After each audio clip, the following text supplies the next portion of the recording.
এখানে দ্বিতীয় গুম হয়েছিল আপনার মানে অগস্টের 8 তারিখে 2018 সালে গুম হয়েছিলেন, মুক্তি পেয়েছেন 1.5 বছর পরে আপনার ফেব্রুয়ারির 22 তারিখে 2020 সালে। ক্ষমতা আর প্রপাগান্ডা না, কতটা নিচে নামতে পারলে তোমরা আমার এত ক্ষতি করলা। আমি দ্বিতীয় গুম হওয়ার পরে এই ডিজিএফআই নিজেদের পেশাদার গুম প্রমাণ করার জন্য আমার স্ত্রীকে বলে 5 লাখ টাকা দেন, স্যারের সাথে কথা বলাই দিব। পরে নেগোসিয়েশন 3 লাখ। আমার মেয়ে কথা না শুনে 50,000 টাকা দিয়ে দেয়। কতটা নিচে ডিজিএফআই নামতে পারে, কতটা নিচে নামতে 50,000 টাকা আমার মেয়ে পাঠায় দেয় বিকাশে। কতটা নিচে নামতে পারলে সধর্মী, আমি তোমাদের ব্যাচমেট, তোমরা জানো আমি কতটা অপরাধী না। আমি কোথাও অপরাধ করি নাই, আমি কোথাও অপরাধ করি। আমি এতটা ঘৃণা করি এই যারা এই জঙ্গি দর্শনটাই ভুল, কোরআনেও নাই।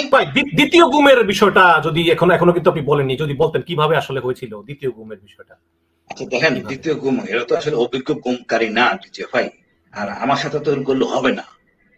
আমি আমার বন্ধুর বাসা থেকে রাত্রে 10টার সময় নামতে, সাধারণত রাতে বাইরে আমি যাই না। মূলত আমার বন্ধু সেই ধরিয়ে দিছে, সেই আমাকে ধরিয়ে দিছে। তার স্ত্রী আপনার বন্ধু বেমানি করছে, মানে বন্ধু একটু আটকা আছে, ওনার স্ত্রী সেনাবাহিনীতে চাকরি করে, সেনাবাহিনীর কাছে বাসা, জীবন বাঁচানোর জন্য হয়তো করছেন। আমি তো মিথ্যা বলবো না, অন্তত যে ক্ষতিগ্রস্ত ভিকটিম জানে কে অপরাধী। আমি গেট থেকে, আমার বাসা থেকে 100 গজ দূরে, গেট থেকে নামি, দেখি অনেকগুলি লোক, রাত 10টা।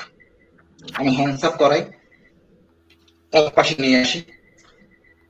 আমি রাস্তার ওই পারে, অর্থাৎ 15 ফিট রাস্তার ওপর প্রান্তে বাসাটা আমার শালীর বাসা ছিল। ওকে একটাকে দুজনকে আমি চিনি, সেকেন্দার আর জন মুক্তার, ডাক দিয়ে আসো। দুজন দৌড়াইয়া আসে, স্যার কি হয়েছে দেখো তো, গাড়িটার ছবি তুলো। সামনে একটা মাইক্রোবাস, ওরা পিছন দিকে ছবি তুলে, সামনে দিয়ে তুলো। যখন মুক্তার ছেলেটা সামনে যায়, তাকে ঝাপটা দিয়ে ধরে গাড়ির ভিতরে ঢুকায়, আর ওই সেকেন্দার ভয়ে দৌড় দেয় পিছনে। আমি পার্বত্য চট্টগ্রামে চাকরি করার জন্য আমার কোমরে খুব ব্যথা। শুনে যে একটা গাড়ি ছিল আমি খেয়াল করিনি, আমি অপরাধ স্বীকার করি, আমি স্বীকার করি। আমি গুলি করতে পারতাম, বিশেষ করে এই 18, 19, 90 বছর বয়সের কেউ অফিসার মনে হয় নাই। প্লিজ, 18, 19, 20 বছর বয়স অফিসার কোনো সৈনিক মারে না, এটা মানায় না। আমি গুলি করি নাই, করেছিলাম। পিছন থেকে লাথি মারলে আমি একটু জ্ঞান হারাই, আমি অস্ত্রটা ছুড়ে পারি দিয়ে। তারপরে আমাকে জাপটে ধরে নিয়ে যায়, সবাই আসে দেখে। ফিরে আসতে শুনি ওই মুখটাকে ওরা মারধর চরম ভাবে করে কেয়ারটেকার, এবং ক্যান্টনমেন্টে ঢোকার সময় মাটি কাটা চেকপোস্টের ওখানে ওকে ড্রপ করে দেয়। তো সেই রক্তাক্ত অবস্থা ফিরে এলে ডিজিএফের মধ্যে একটা বেশ উচ্চবাক্য শুরু হয় ডিজিএফের ভিতরে, যেটা নেগেটিভ যায়। সাইলেন্ট কিল করতে, সাইলেন্ট কিলটা অ্যাবডাক্ট করতে পারে নাই, আর সাইলেন্ট অ্যাবডাক্ট না করার ফলে তারা আমার মারতে পারে নাই। তারপরে যে উপাদ্য হাজির করতে পুরোটা ভুয়া, এই উপপাদ্য মানুষ মারা যায় না। এবং ওই অফিসার আমার সামনেই আসতো না কথা বলার জন্য। আমি 7 দিন না খেয়েছিলাম, হাঙ্গার স্ট্রাইক। আমাকে জবাব দাও। আমি মিথ্যা বলি না ভাই, আমার 3 মেয়ে, আমি হজ মুসলমান, সব কসম নিয়ে বলতেছি, হাতের কাছে কোরআন শরীফ নাই। তাহলে আপনাকে ওখান থেকে নিয়ে কোথায় রাখলো? আমাকে নিয়ে যায় ক্যান্টনমেন্টের ভিতরে। আমি পরিষ্কার করি, কচুক্ষেত বাজারে যাবেন, কচুক্ষেত বাজারে চেকপোস্ট মিলিটারি পুলিশের, ওই চেকপোস্ট থেকে সব দক্ষিণে যান। প্রথম যে বাম পাশের গেটটা আটকানো ভিতর থেকে, ওই গেটটাই হলো গুমকারীকে নিয়ে যাওয়া, বের করার একমাত্র রাস্তা বাইরের সাথে। অর্থাৎ আপনাকে কোথাও কোনো চেকপোস্টের ঝামেলা যেতে হয় না। আর যদি ভিতরে যেতে চান, যে কোনো ব্যক্তি ওয়ার্কশপ বা হাজি মহসিন এই এলাকায় নেমে যে কোনো রিক্সায় চেপে যদি বলেন আমি কচুক্ষেত আসবো, ওরা সুন্দর ম্যাচের পুকুর পাড়ের পাশ দিয়ে আপনাকে নিয়ে আসবে কচুক্ষেত। তখন দেখতে পাবেন একটা ছোট চেকপোস্ট, সবুজ রঙের ছায়া দেওয়া, ওইটা হলো এন্ট্রি পয়েন্ট। তবে লজিস্টিক কাজ করার জন্য ওই ঘুমের লোকজন এখান দিয়ে আসা যাওয়া করে না। ওখানে পকেট গেট আছে, যেখান থেকে ভিতরে তারা কাজ করে, তার নামাজ পড়ার জন্য আসে বা চা খাওয়ার জন্য আসে। ওখানে মূলত ডিউটি করে আপনার বেসামরিক লোক, একজন সুবেদার টাইপ আছে যাকে সুপারভাইজার বলে, আর একজন হাবিলদার ওইখানেই হয়। এবং একটা পুরোনো বিল্ডিং, যেটা আমি আগে থেকে চিনতাম। আমি বলি আপনাকে, আমি 90 সালে মিউনিসিপ্যালিটি ছিলাম 89 থেকে 91 পর্যন্ত, 3 বছর প্লাস। এসব পতনের এই সময় থেকে পরবর্তী গণতন্ত্র। আমার পরিবার থাকতো কচু খেতে। আমার ইউনিট ছিল সেনা সদরের উল্টা পাশে আর্মি এমপি ইউনিটের অপারেশন অফিসার ছিলাম। এই রাস্তা সব কিছু আমার চেনা। বিল্ডিংটা পাকিস্তান আমলের বিল্ডিং, প্রায় 18 ফিট 17 ফিট উঁচু। কিন্তু আমাকে রাখা হয়েছে নতুন একটা কমপ্লেক্স, যেটা নিয়ে আমি কনফিউশনে ছিলাম। 10 রুম 5 রুম 10 রুম বিশিষ্ট। আমি এই জন্যই বলি, যারা গুম হয়েছে নিজেদের চেষ্টা করেন চেনার। পুরান রুমে থাকলে ওয়ালটা মসৃণ উঁচু, আর নতুন রুমে থেকে থাকলে ওয়ালটা এবড়ো থেবড়ো 10 ফিট উঁচু। অ্যাডজাস্ট ফ্যান একটা চলে, 2টা চলে। আর এটা ছিল মানে ওখানকার ব্যাপার।